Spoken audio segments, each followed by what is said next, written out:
Les enfants sont rois, c'est la série du moment sur Disney+, et elle frappe fort. Mais vaut-elle vraiment le détour? Dans ce thriller intense, adapté du roman de Delphine de Vigan, une fillette de 6 ans, Kimi, est kidnappée en plein jour. Kimi n'est pas une enfant ordinaire. Elle est une véritable star des réseaux sociaux, exposée quotidiennement à des millions de fans.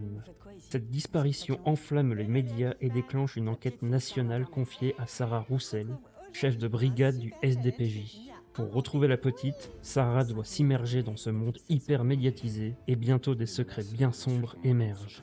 Cette série se distingue par son thème actuel et dérangeant, la surexposition des enfants stars sur les réseaux sociaux et les pressions familiales qui en découlent. Et c'est là que Les Enfants sont rois excelle. Le sujet est traité de manière captivante avec une ambiance pesante qui vient nous faire réfléchir sur les dérives de cette nouvelle célébrité numérique. Visuellement, la série a une réelle qualité. Fini l'esthétique des séries policières d'antan comme Julie Lescaut ou Navarro.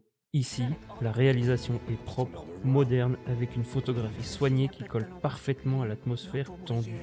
Les acteurs principaux, comme les seconds rôles, nous offrent des performances convaincantes. Et même si le scénario peut paraître parfois bancal ou prévisible, le suspense est maintenu jusqu'au bout. Alors, est-ce que c'est une bonne adaptation du roman? Difficile à dire pour ceux qui ne l'ont pas lu. Je laisse ceux qui l'ont lu nous le dire dans les commentaires. Ce qui est certain, c'est que Les Enfants sont rois propose une plongée perturbante dans les coulisses de la célébrité des enfants sur les réseaux et questionne sur les limites du rôle parental. En résumé, une bonne série française qui aurait gagné à être plus courte pour éviter les longueurs, mais qui vaut le coup d'œil pour son sujet unique et son traitement sans concession. Pour ceux que les stars des réseaux fascinent, préparez-vous à découvrir l'envers du décor. Dites-moi dans les commentaires si vous avez vu cette série, ce que vous en avez pensé et sur combien vous la noteriez. Moi je lui mets la note 2.